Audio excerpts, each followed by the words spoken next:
हरे कृष्णा, राधे राधे। देखो, इंसान अपने जीवन में हर काम में सफलता पाना चाहता है और इंसान की इस चाहत को सफला एकादशी बड़ी ही आसानी से पूरा करती है। अपने नाम के अनुसार ये एकादशी जीवन में सफलता देती है, मन की कामना पूरी करती है, साथ ही श्री हरि विष्णु की कृपा भी देती है। आज इस वीडियो में आपको अति पावनी सफला एकादशी व्रत की पावन कथा सुनाती हूँ। इस वीडियो में आपको एकादशी की 2 कहानी बताऊंगी। प्रेम, मन और भाव से इस कथा को सुनना, क्योंकि इस कथा को सुनने मात्र से हमारे मन की सभी इच्छाएं पूरी होती है।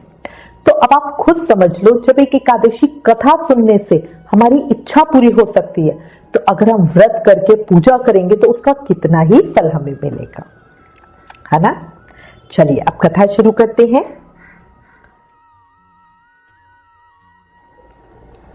एक समय भगवान श्री कृष्ण और अर्जुन का संवाद चल रहा था। अर्जुन श्री कृष्ण से सभी एकादशी व्रतों की कथा सुनाने की प्रार्थना कर रहे थे। भगवान श्री कृष्ण ने अर्जुन को मोक्षदा एकादशी की पावन कथा सुनाई, जिसे सुनकर अर्जुन ने प्रसन्न होते हुए कहा, हे कमल नयन, मोक्षदा एकादशी की व्रत कथा सुनकर मैं धन्य हो गया। हे मधुसूदन, अब आप मुझे पौष मास के कृष्ण पक्ष की एकादशी की महिमा बताने की कृपा करें। उस एकादशी का क्या नाम है, उस दिन किस देवता की पूजा होती है और उसके व्रत का विधान क्या है। मुझ पर कृपा करते हुए ये सब आप मुझे विस्तार पूर्वक बताएं।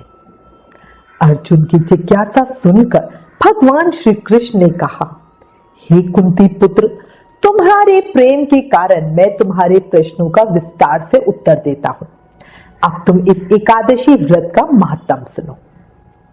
हे पार्थ, इस एकादशी के द्वारा भगवान विष्णु को शीघ्र ही प्रसन्न किया जाता है। पौष माह के कृष्ण पक्ष की एकादशी का नाम सफला है।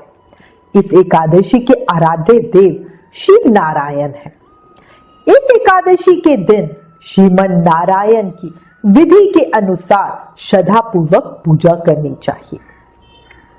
हे पांडुनंदन, इसे सत्य जानो, जिस तरह नागों में शेषनाग, पंछियों में गरुण, ग्रहों में सूर्य चंद्रमा, यज्ञों में अश्वमेध यज्ञ और देवताओं में भगवान विष्णु श्रेष्ठ हैं, उसी तरह व्रतों में एकादशी व्रत सबसे उत्तम है। हे अर्जुन, एकादशी का व्रत करने वाले व्यक्ति भगवान श्री हरि को बहुत प्रिय हैं। इस एकादशी में नींबू, नारियल, नैवेद्य आदि अर्पण करके भगवान नारायण की पूजा करनी चाहिए। मनुष्य को 5 सहस्त्र वर्ष तपस्या करने से जिस पुण्य का फल प्राप्त होता है, वो पुण्य फल श्रद्धा पूर्वक रात्रि जागरण सहित सफला एकादशी का व्रत करने मात्र से मिल जाता है। भक्त वत्सल भगवान श्री कृष्ण कहने लगे, हे कुंती पुत्र, मैं तुम्हारे स्नेह के कारण अब तुमसे एकादशी व्रत की कहानी कहता हूँ। प्राचीन समय में चंपावती नगरी में महिष्मान नाम का एक राजा राज्य करता था। उसके 4 पुत्र थे। उसके सबसे बड़ा पुत्र लुम्पक, वो महापापी था और दुष्ट था। वो हमेशा परस्त्री गमन में और वैश्याओं के यहाँ जाकर अपने पिता का धन बर्बाद करता था। देवता, ब्राह्मण, वैष्णव आदि सुपात्रों की निंदा करके वो बहुत प्रसन्न होता। सारी प्रजा उसके कुकर्मों से बहुत दुखी थी, पर युवराज होने के कारण सब चुपचाप उसके अत्याचारों को सहन करते थे। किसी में भी इतना साहस नहीं था कि वो राजा से उसकी शिकायत कर सकते, पर बुराई अधिक समय तक पर्दे में नहीं रहती। एक दिन राजा महिष्मान को लुम्पक के कुकर्मों का पता चल गया।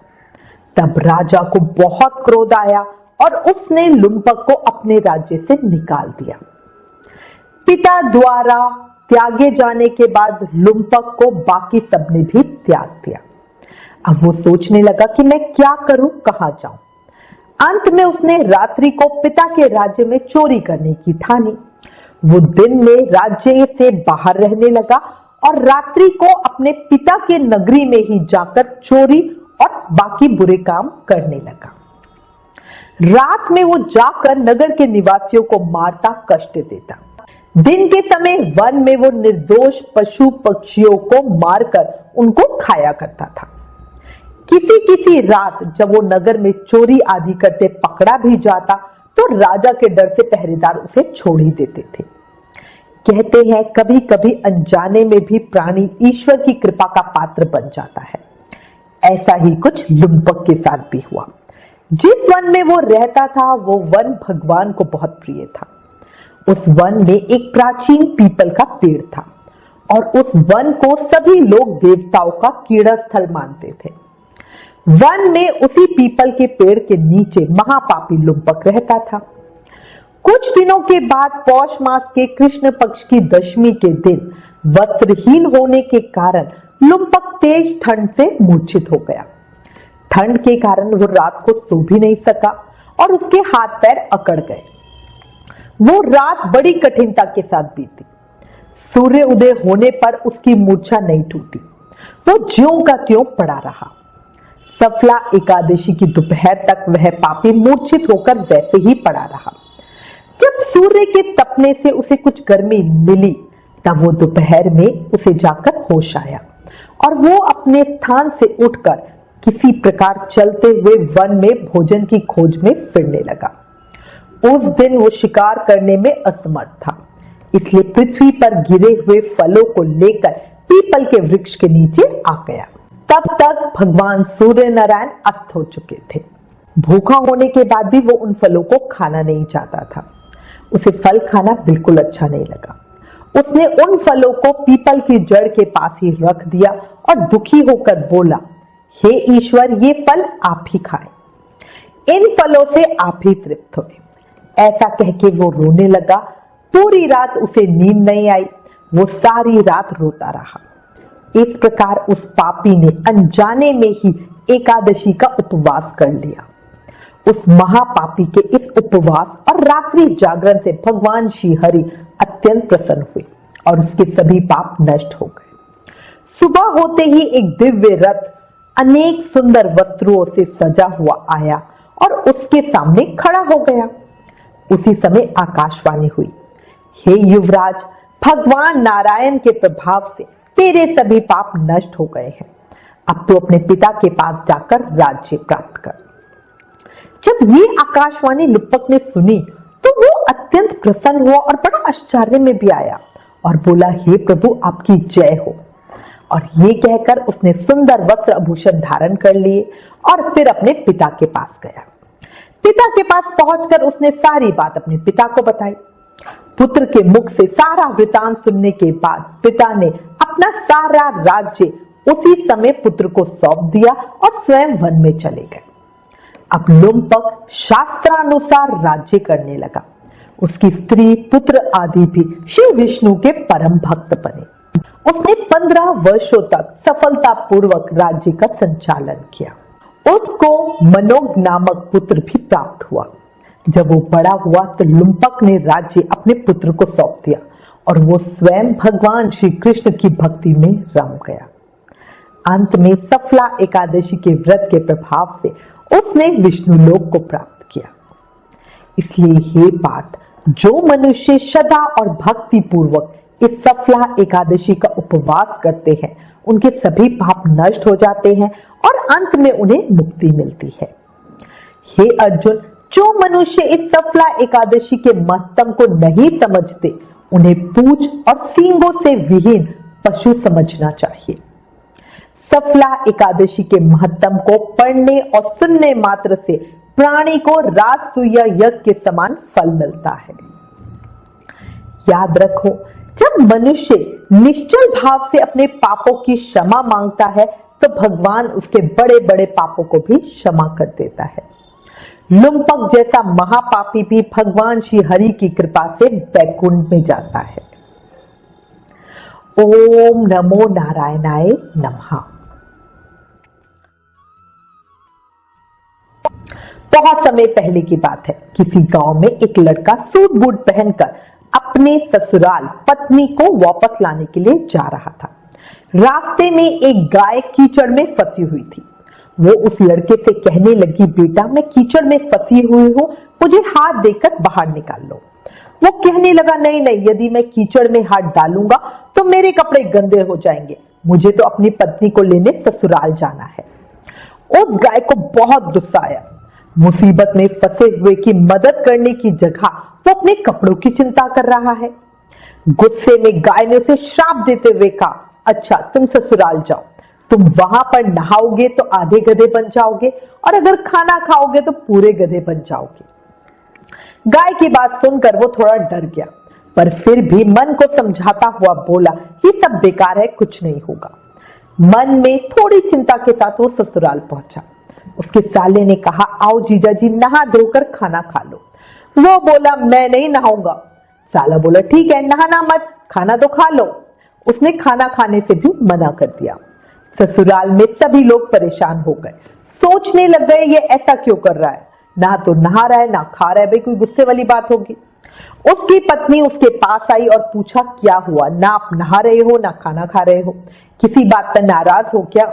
उस लड़के ने रास्ते में गाय के साथ हुई सारी घटना अपनी पत्नी को बताई और कहा, गाय ने मुझे श्राप दिया, अगर नहाऊंगा तो आधा गधा बन जाऊंगा और खाऊंगा तो पूरा गधा बन जाऊंगा।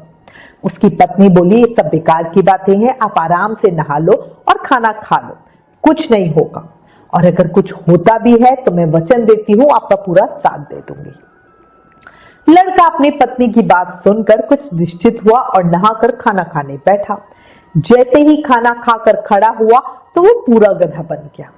सब उसको गधा समझकर भगाने लगे।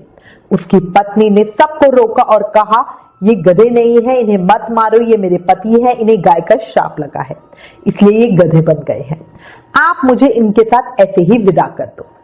सब लोगों ने बहुत समझाया, पर जब लड़की नहीं मानी तो थक हार कर उन्होंने उसे गधे के साथ ही विदा कर दिया। लड़की उस गधे को लेकर एक झाड़ के नीचे डेरा डालकर बैठ गई। दिन भर वो मेहनत मजदूरी करके 16 आने कमाती, जिसमें से 12 आने गधे पे खर्च करती और 4 आने खुद पर खर्च करती। बोझ गधे पे ना डालकर खुद ही ढोती। उसे रोज ऐसा करते रानी महल की खिड़की में से देखती थी। रानी को बड़ा आश्चर्य होता था कि ये लड़की ऐसा क्यों करती है, इस गधे की इतना सेवा क्यों करती है। एक दिन रानी ने अपनी दासी को उस लड़की के पास भेजा और उसे महल में बुलवा लिया और उससे पूछा, तुम ऐसा क्यों करती हो? तब वो बोली, पहले आप वचन भरो मेरी मदद करोगी तो मैं आपको अपना दुख बताऊंगी। अब रानी ने उसे वचन दिया और कहा, बहन मैं वचन भरती हूँ, तुम्हारी मदद जरूर करूंगी। उस लड़की ने रानी को सारी बात बता दी और कहा, गाय के श्राप की वजह से मेरे पति ही गधे बन गए, इसलिए मैं उनकी इतनी सेवा करती हूँ। अब रानी ने पूछा कि भाई इससे मुक्ति का उपाय क्या है? तब वो कहने लगी, यदि किसी ने 24 एकादशी करी हो और वो संकल्प करके इस 24 एकादशी का व्रत मेरे पति को दे दे तो वो ठीक हो जाएंगे। अब राज्य भर में ऐलान किया गया कि 24 एकादशी जिसने भी की हो वो राज दरबार में आए। वहां पर एक बुढ़िया आई। जैसे ही बुढ़िया ने संकल्प करके एकादशी दी और नहाने के लिए गई तो उसके नहाने के पानी से वो गधे पे गिरा और वो गधा लड़के के रूप में आने लगा। बुढ़िया माई ने लालच करके एक एकादशी का फल अपने पास ही रख लिया तो उस लड़के का एक कान गधे का रह गया। सब ने कहा कि ये क्या हुआ? तब बुढ़िया कहने लगी कि मैं भूखी प्यासी मरी, सो एक एकादशी का फल तो मेरे पास रहने दो। तब सब ने उसे समझाया और कहा, तुमने संकल्प किया है तो सारी एकादशी का फल इस लड़के को दे दो, वरना ये पूरी तरह लड़का नहीं बन पाएगा। तब बुढ़िया माई ने सारी एकादशी का फल उस लड़के को दे दिया और वो गधा पूरी तरह से लड़का बन गया। राजा ने जब एकादशी व्रत का इतना महत्व देखा तो उन्होंने सारे राज्य में ऐलान कर दिया और कहा, जिससे भी बन पड़े एकादशी का व्रत करो। एकादशी जैसा दूसरा कोई व्रत नहीं है। इसी के साथ आप भी एकादशी माता की जय बोलो। बोला एकादशी माता की जय। ओम नमो नारायणाय नमः।